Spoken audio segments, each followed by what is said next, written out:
முறை தன் நண்பருடன் திருப்பதிக்கு போயிருக்கிறார்.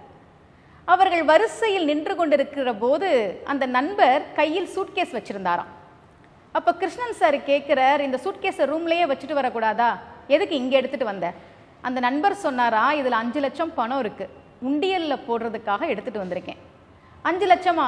ஆமாம், நல்ல வருமானம் வந்தது, அதற்காக உண்டியலில் போடுவதற்காக சில லட்சங்களை எடுத்துக்கொண்டு வந்திருக்கிறேன். உடனே கிருஷ்ணன் சார் அந்த சூட்கேஸை வாங்கிட்டு போய் அதில் இருந்த பணத்தில் கட்டண தரிசன டிக்கெட் நிறைய வாங்கினாராம்.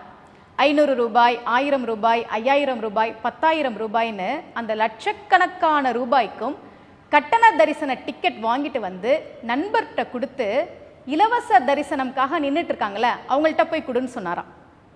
அந்த நண்பர் கட்டண தரிசன டிக்கெட் கொடுத்த உடனே அத்தனை பேரும் மிகவும் நெகிழ்ந்து போய் அவரை வாழ்த்தி வணங்கி கும்பிட்டாங்களாம். ரொம்ப நன்றி சார், ரொம்ப நன்றி சார்னு.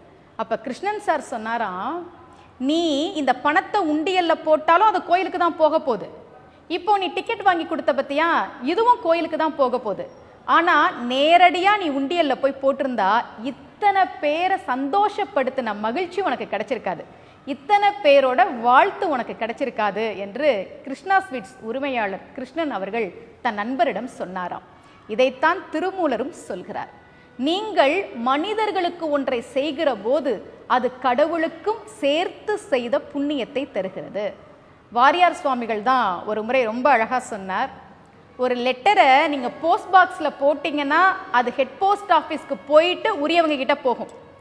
நேரடியாக ஹெட் போஸ்ட் ஆஃபீஸில் கொண்டு போய் போட்டிங்கன்னா அது போஸ்ட் பாக்ஸ்க்கு வராது. நீங்கள் நேரடியாக கடவுளுக்கு ஒன்றை செய்தால் கடவுளுக்கு செய்த புண்ணியம் மட்டும்தான் கிடைக்கும்.